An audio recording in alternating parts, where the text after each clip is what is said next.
Bonsoir, ce soir nous allons évoquer en 5 minutes une vie entière consacrée au théâtre. Tour à tour, metteur en scène, auteur, comédien, directeur, il est aujourd'hui à la tête du théâtre Antea à Antibes.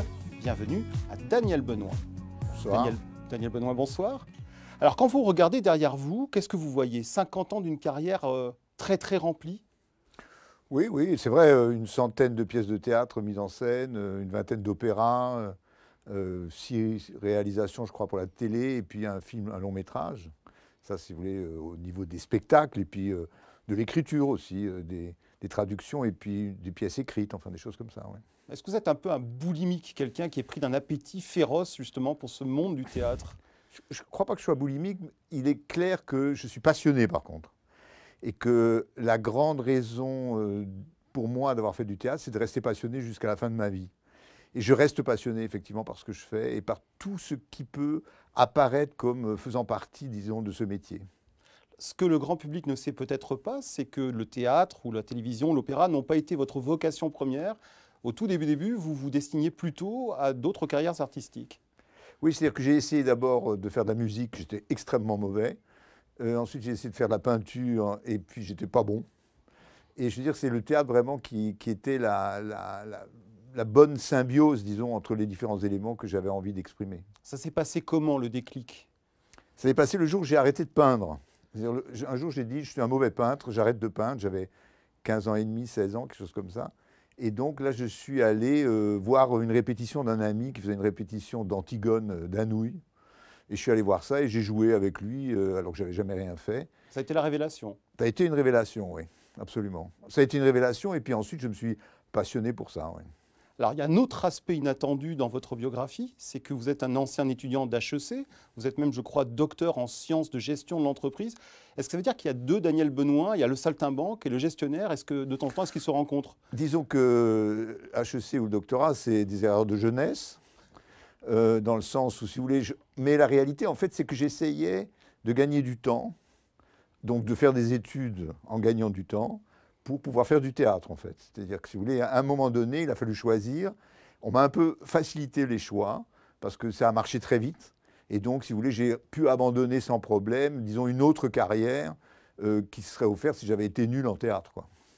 Alors on l'évoquait tout à l'heure, vous êtes un peu un touche-à-tout, hein. Vous avez, donc on l'a dit, fait beaucoup de théâtre, de la télévision, de l'opéra. Est-ce qu'il y a une expérience qui vous a plus marqué que d'autres, un exercice dans lequel vous vous sentez plus à l'aise que dans les autres? Très curieusement, celui que je pratique le moins, c'est l'acteur. Et c'est là où j'ai peut-être le plus de plaisir, mais si vous voulez, c'est assez incompatible d'être metteur en scène, directeur de théâtre, faire les lumières des spectacles et en même temps être acteur. C'est un peu compliqué, surtout que quand on est acteur, il faut suivre le spectacle, il part en tournée, etc., etc. Donc si vous dirigez un théâtre en même temps, c'est compliqué. Une carrière longue comme la vôtre, elle est forcément jalonnée de rencontres fortes. Est-ce qu'il y a des rencontres particulières qui vous ont marqué? Oui, il y a des rencontres qui m'ont marqué sans aucun doute, beaucoup. Si je dois citer vraiment 2 personnes, je dirais Giorgio Strehler, parce que c'est un grand metteur en scène que j'ai vu travailler, j'ai assisté à ses répétitions et que c'était un type assez étonnant. Et puis un ami très proche qui était Georges Semprin, parce que j'ai beaucoup parlé avec lui, parce qu'on a beaucoup fait de choses ensemble, on a fait 2 pièces ensemble, et puis on parlait tout le temps ensemble sur plein de sujets, et que ça a été pour moi très important. Si on parle maintenant du présent et de l'avenir, votre présent c'est le théâtre Antea à Antibes. Est-ce que vous avez une politique particulière? Est-ce que vous marquez de votre patte la direction de ce lieu? Comme le lieu n'existait pas avant moi, si vous voulez, forcément, j'ai essayé de mener une politique à Antea qui soit une politique à la fois grand public, parce qu'il n'y avait pas de théâtre avant, donc je dirais il n'y avait pas de public avant. Donc, je veux dire, mener une politique grand public et en même temps, si vous voulez, devenir progressivement, c'est déjà le cas là actuellement au bout de 3 ans et demi, un grand lieu de création, c'est-à-dire un lieu où on fabrique des spectacles, où on les crée et où ensuite ils vont ailleurs, en France ou à l'étranger.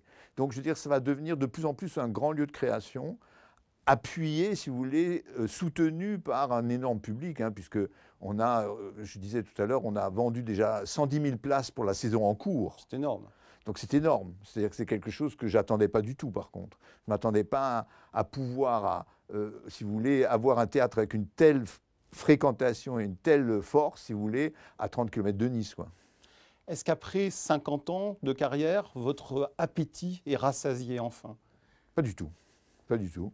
J'ai découvert, par exemple, hier ou avant-hier, je ne sais plus, une pièce américaine qu'on m'a envoyée, qui était le prix Pulitzer de l'année 2012 aux États-Unis. Bon. J'ai lu cette pièce d'un trait, et entre hier ou avant-hier et en fait aujourd'hui, j'ai mis en chantier cette pièce pour septembre 2018, si vous voulez. Et donc, voilà, je veux dire, ça arrive tous les jours. Ce soir, nous avons rencontré un homme qui a trouvé sa vérité dans le monde de l'illusion.